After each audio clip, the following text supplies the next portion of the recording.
Hello to all Cinemaster lovers.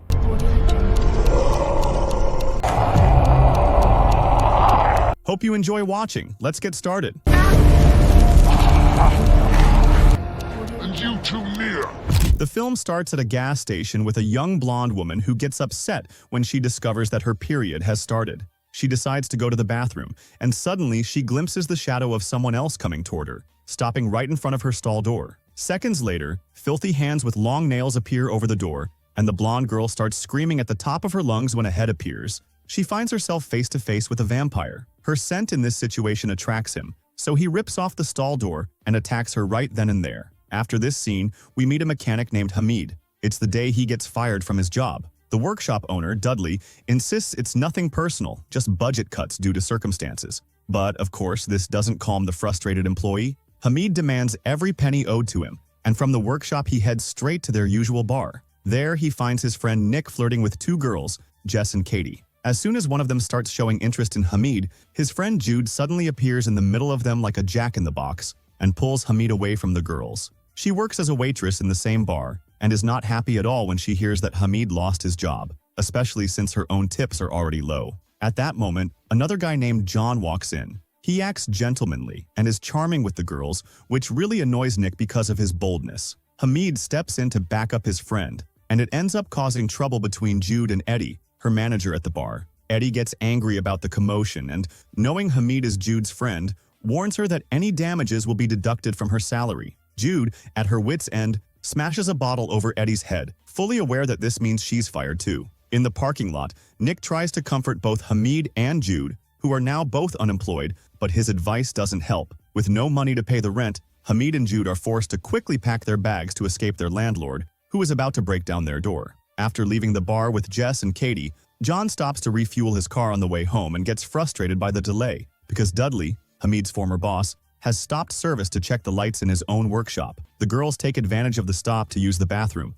and John jokes that they left him alone. Suddenly, a vampire appears at his car window. At the same time, inside the workshop, what seemed to be a lost little girl reveals herself to be a monster and attacks Dudley. Meanwhile, Hamid and Jude have reached a remote area and start feeling regret. Hamid tries to reassure her, saying there must be work somewhere, even suggesting they get married. Jude gets even more upset hearing this. She's tired of his irresponsibility and recklessness. She also points out that for hours they've seen nothing but trees and suspects Hamid doesn't even know where he's taking them. At that very moment, Hamid slams on the brakes and we hear a loud thud. Soon after, the police arrive at Dudley's workshop. The coroner examines his body and says he probably died about an hour ago. The officer is puzzled by the complete lack of blood at the scene and the fact that nothing was stolen, not even the food, which is still there. This almost completely rules out the possibility of an animal attack, but there aren't many other explanations. Away from all this commotion, Mel and Gail decide to go camping in the nearby woods.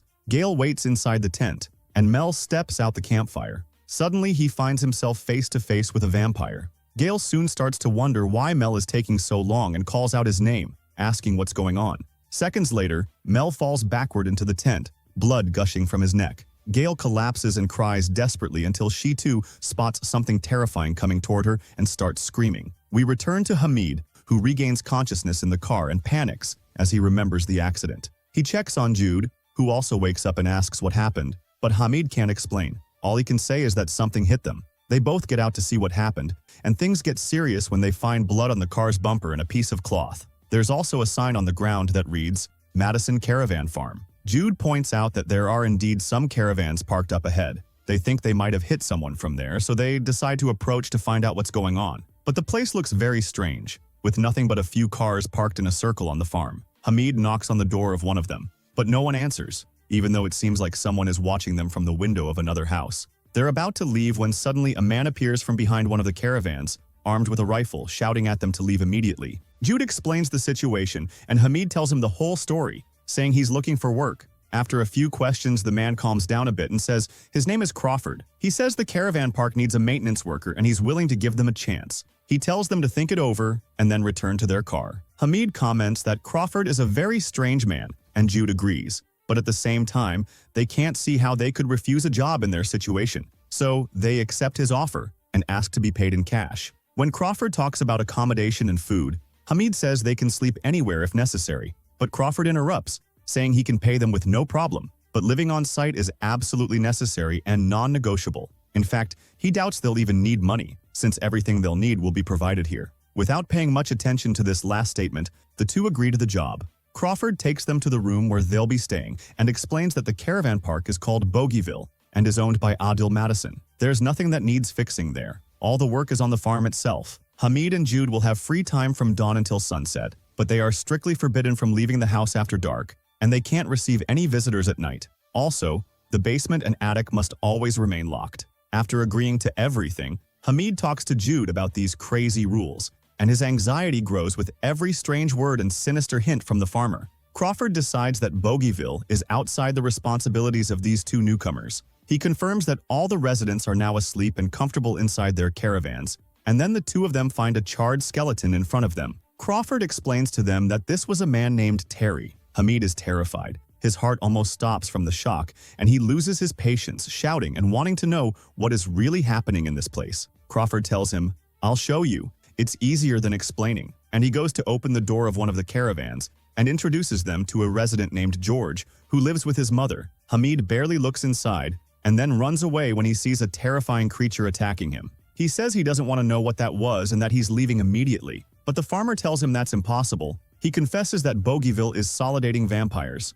Adil and Madison, who lives in the basement, are among them. The deal between them is that Crawford will guard them during the day, and Madison promised not to eat them. Hamid takes some time to process all this madness, and Crawford warns him that if he tries to escape, the vampire will smell him quickly and won't let anyone who knows their secret get away. After discovering all this, Hamid now faces a very difficult task, explaining the situation to Jude, who has already started to wonder about the noise coming from the attic. Then we learn that the person living upstairs is Lily, the girl who attacked Dudley, and she is Crawford's daughter. He tells her about the new guards and asks her to spend a few days in the basement with her uncle Madison until they get used to the place. The girl wonders why they need to host new people, and here Crawford reveals that, unlike his daughter, he is aging normally, and after a while, he won't be able to keep guarding Bogieville. So it's time to train someone he trusts to one day take his place. When he finds Hamid and Jude in the hallway, he lies to them, saying he was scaring off animals in the parking lot, and assures them again that the door will always remain locked. It's clear that Lily is the only secret he's not ready to share with the two of them yet. At night, Hamid wakes up in the middle of the night, goes to look out the window out of curiosity but doesn't see anything strange. He sneaks out of the room and looks at the attic door lock. Here, Crawford catches him red-handed, scolds him, tells the young man to go back to bed, and reminds him that he has to live by the rules or he won't live long at all. Meanwhile, Nick is leaving the bar with a woman named Betsy. Suddenly, Betsy gets scared and says she heard something. Nick doesn't care until she screams and points at his pickup truck, where they find a little girl sitting with her back to them. Nick tells the girl to get down, but she doesn't move. Betsy says maybe she doesn't speak English. Nick touches her shoulder and asks if she's okay. Suddenly, Lily turns her face and reveals her demonic nature to these new victims. Now, Sheriff Jim has a bunch of strange cases piling up on his desk, and suspects that Dr. Carol, the medical examiner, has a hunch she's not too excited to share. He's eager to solve the situation whatever it is, but as soon as she mentions vampires, Jim bursts out laughing and tells the doctor to stay away from the chloroform.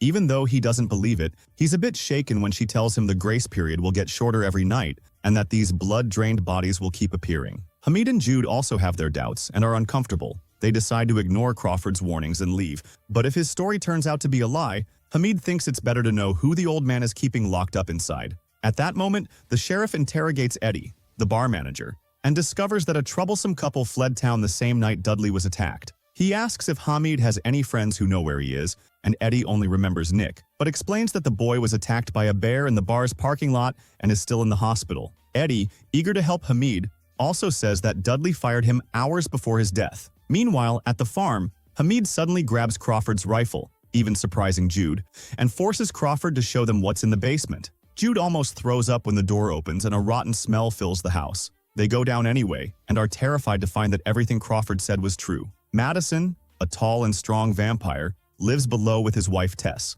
Now they also have Lily's cousin with them. Madison grabs each of these intruders by the neck and explains that they're not going anywhere because they've been sentenced to work in Bogieville. At the hospital, Nick says he was attacked by a dead girl. Carol starts arguing with Jim, who still insists on ignoring her theory as long as there's no more concrete evidence. We flash back and learn more about Crawford's life, who lost his wife Anna many years ago and had to take care of his blind daughter alone. Madison and Tess hosted him at the farm until one day a vampire appeared in the barn. Madison was bitten while defending his wife, and the vampire ended up burned by sunlight. Crawford, not really understanding what had happened, left Tess and Lily with Madison for a moment, and when he came back, it was too late. That was 20 years ago, and since then, he's been trying to protect them while also controlling the destruction they cause in the area.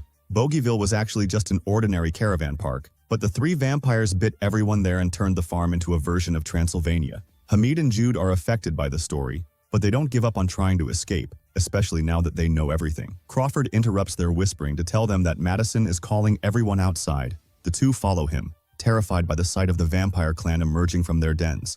At the same moment, Madison presents the two living people and orders that no one ever eat them, but his orders are challenged by a vampire named Billy, which leads to Billy being expelled. After the meeting, Crawford explains that Madison and Billy have been enemies since they were alive, and now disagree on the best way to keep the secret. Madison's clan feeds only in nearby places, while Billy and his followers prefer to hunt farther away. The next day, Jim gathers all the evidence and informs the police that the town is under attack by vampires. After everyone stops laughing, he assures them he's serious, but asks them not to say anything to the civilians yet. At the same time, Nick is surprised by an unexpected visit from John, Jess, and Katie. The three are now vampires too, and John drags Nick out of bed, telling him to jump out the window. Hamid finds a vampire hiding under a car, begging him to end her suffering. He hesitates for a moment, then grabs her hand and pulls her body into the light, leaving her to turn to ash. This reignites his desire to escape once again, but now Jude is too scared to upset the monsters. He decides to go alone and promises her that he'll return to her.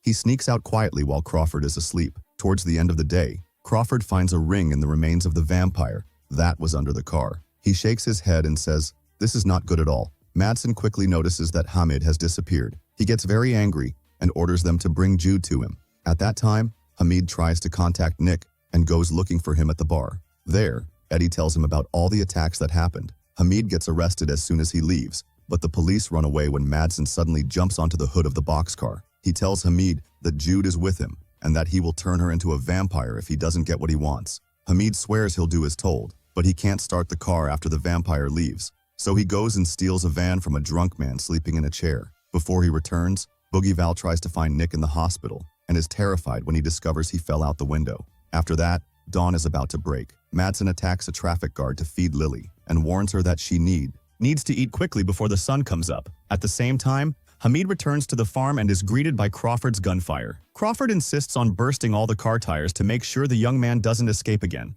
Only then does he take him inside. Hamid says he wants to see Jude because of Madsen's threat, but Crawford refuses and tells him he'll only let him into the basement if he explains where he was and what exactly he did. Hamid swears he didn't tell the gang anything, but warns him that the secret is about to be exposed because some vampires are attacking many people indiscriminately. Crawford looks worried when Hamid mentions the police and also asks him about the vampire that was under the car. Hamid admits what he did and explains that she was the one who asked him to do it, but Crawford tells him never to do that again and reveals that this vampire was Billy's wife. After clarifying this point, he finally takes Hamid to the basement. There, Jude is sitting curled up, shaking with fear. The two hug each other. Madsen repeats that this is their last chance, so they better not waste it. Then everyone heads to the caravans. Crawford gives the ring to Billy and tells him sadly that his wife is gone and won't return. Billy starts yelling and accuses Crawford. Suddenly, he slashes the farmer's neck, who drops dead instantly. John appears too, and we see that he's one of Billy's disciples.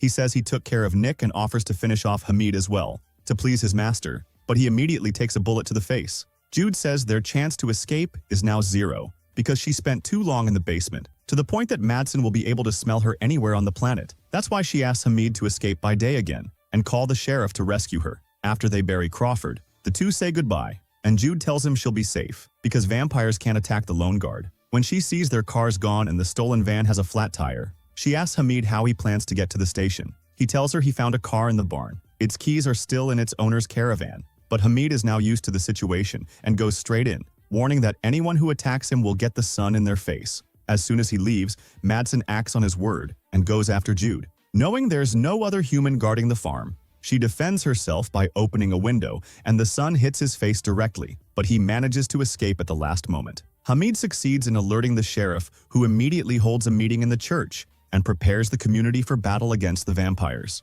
There are so many volunteers that in addition to the boxcars, they use a school bus as well to transport people to Bogieville. Hamid explains that they must eliminate all the vampires, because if even one escapes, it can hide and start the infection all over again. Now there's only 1 hour of daylight left when the forces arrive, but there's still enough sun to burn a few of the people in those rundown houses who are dragged out of their holes by force. Jude warns Hamid that Madsen is very angry down in the basement, and we see he's about to even give up his own family. Tess tries to remind him she's his wife, but he replies that's only until death parts them, so it doesn't matter anymore. As soon as he leaves the basement, she starts fighting with Lily, telling her it was all her fault. The girl, upset since her father died, pushes the woman into the sunlight at the first opportunity. After that, 2 officers go down to the basement and say it's empty, without seeing Lily hiding in a corner. Hamid, suspicious, decides to check for himself. Meanwhile, Carol and Jim take a few men to search the barn. The other group is ambushed by a few hidden vampires. Carol defends herself by chopping off Tom's head, who became one of them. The sheriff is pleased with her bravery. Both are shocked when one of the vampires comes back to life, but one of the deputies quickly finishes him off. Jim regrets bringing all these civilians to the battle and apologizes to Carol for doubting her. Jude starts celebrating victory and even tells Hamid they should steal the sheriff's car and run away together. But now he's responsible and decides to continue searching for Madsen. Otherwise, both of them will be condemned to sleep with fear for the rest of their lives. She tells him he's right and joins him in the hunt, but she doesn't make it. Madsen attacks her and drags her under a truck and bites her neck. Jim arrives with his partner and Madsen shoots him out of the barn. Hamid tries to save his friend. Unfortunately, Madsen has escaped the area in his car. 3 months later, Jim visits Hamid in Bogieville. Still surprised that he chose to live there, he asks if Jude is okay. Hamid dodges the question, because now he's the one guarding her during the day, after she turned into a vampire. And that's the end of the movie. See you in a new summary.